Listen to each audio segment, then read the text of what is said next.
Okay, welcome back, APUS History. Today our lecture is going to focus on John Brown and John Brown's raid.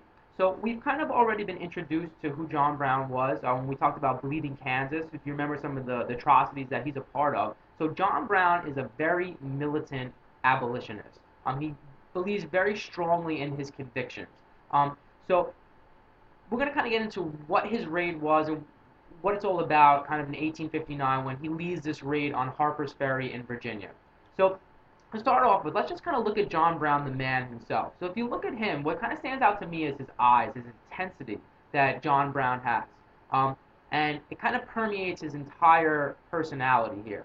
So there's a lot of kind of debate about what should we think about John Brown as far as history.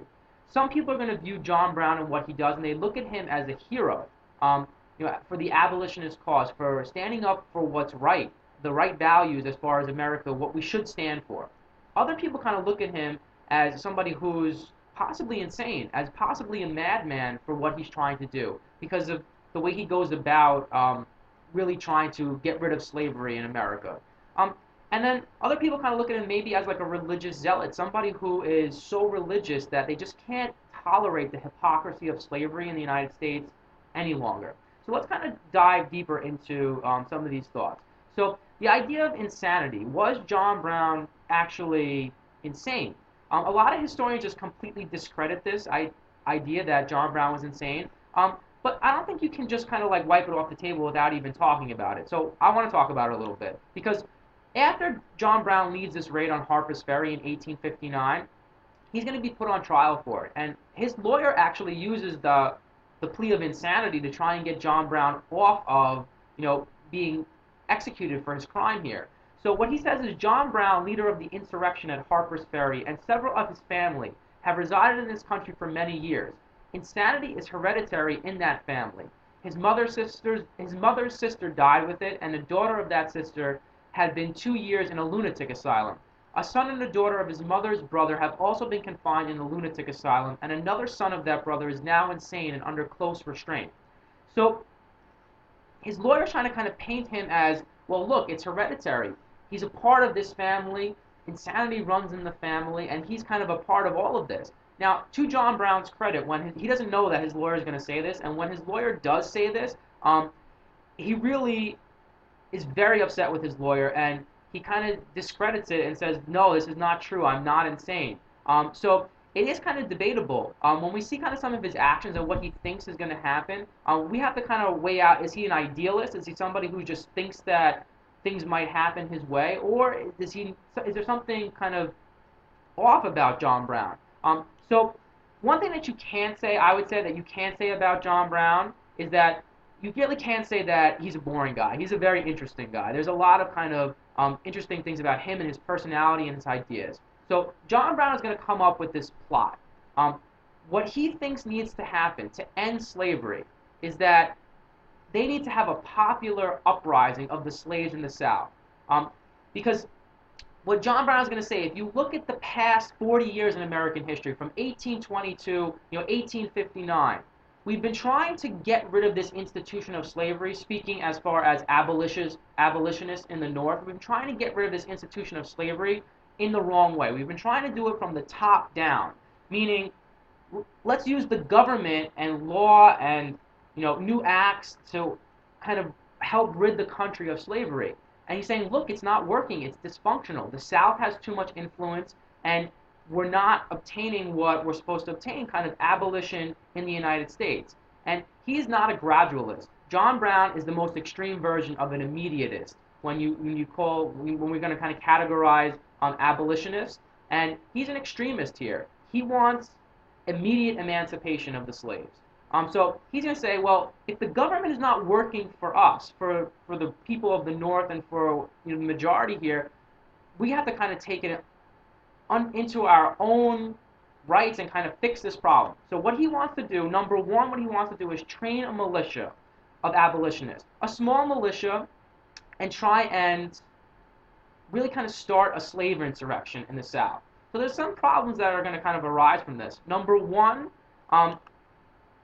and the most important thing, which is why there's not more slave rebellions in the South, is that they don't have weapons. So the first thing that he's going to do, and why it becomes known as the raid on Harper's Ferry, it's an arsenal there. They store weapons there. And so the first thing that John Brown wants to do is go get these weapons from his arsenal in Virginia. Now, all this kind of takes money. Funding, raising an army, training, it all is all going to take money. So he's going to have some secret donors who kind of finance his campaign here. So the names of these people are not really all that important for you guys to know. But you do have to know that kind of abolitionists are funding this from the North. And so nobody knows who they are at the time, but later on, we as historians, we know who kind of funded his activities. Now, something that's really interesting here is John Brown was kind of like a local celebrity up in New England, and he would talk to abolitionists, and they would have him over for dinner. And so he tries to get actually Frederick Douglass on his side here to kind of help with this popular uprising here. And Frederick Douglass really is like, doesn't want anything to do with him. He kind of looks at John Brown like, this is not going to work. You know, this idea is just not going to fly. We're not going to be able to start this popular uprising. You're thinking, I mean, it's a grand thought, it's a great thought, but you're thinking way too idealistic here. So this is kind of a map here of the actual area here. So we're talking about the border between Virginia and Maryland. And Harper's Ferry is right on the other side of the Potomac River here.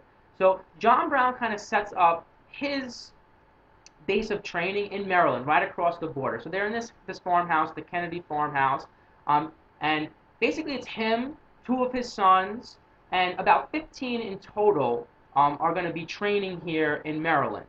And what their goal is, the first thing that they're going to do is they're going to go across the Potomac River to this arsenal. You can go there today and kind of go visit it. It's a historical site in Virginia. They're going to break into it and steal all of the arms in the arsenal.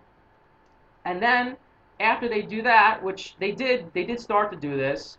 After they do that, what they're going to do is they're going to use the arms to arm the slaves, and the slaves are going to have a popular rebellion, and word of this popular rebellion is going to spread to all of the other slaves, you know, like wildfire in the South, and it's going to be a popular slave insurrection in the South, and this is how they're going to end the institution of slavery. There's a couple problems, though.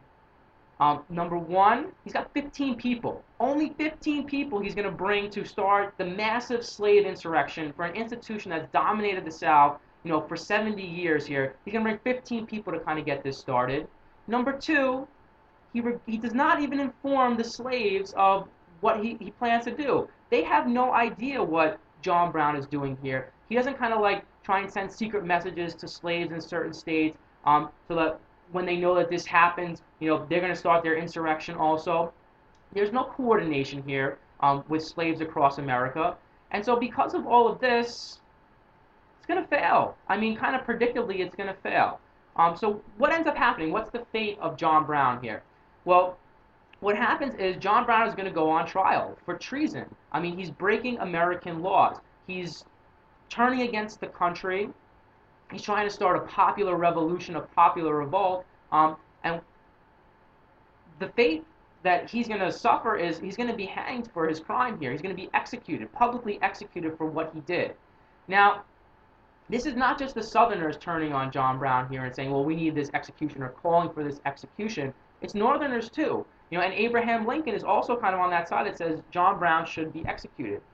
He sympathized with his cause, with the abolitionist cause, but Lincoln disagrees with the way he went about it. You know, he felt like, again, respect the law. You have to do things according to the law, and you can't kind of try and usurp the law and have this popular revolution here and cause chaos within the country.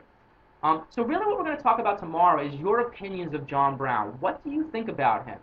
Do you think that, you know, he's an idealist who kind of went askew? Do you think that, you know, he has a few screws loose, that he's just not all there in his plan?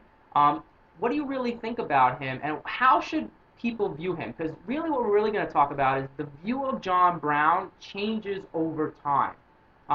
In the beginning, he's kind of universally condemned, but then he starts to become kind of almost like a symbol to the North during the Civil War, and they kind of take up his cause. So we want to talk about that, and you want to think about that before you come into class. How should we view John Brown, and what is really your interpretation of his actions and his beliefs?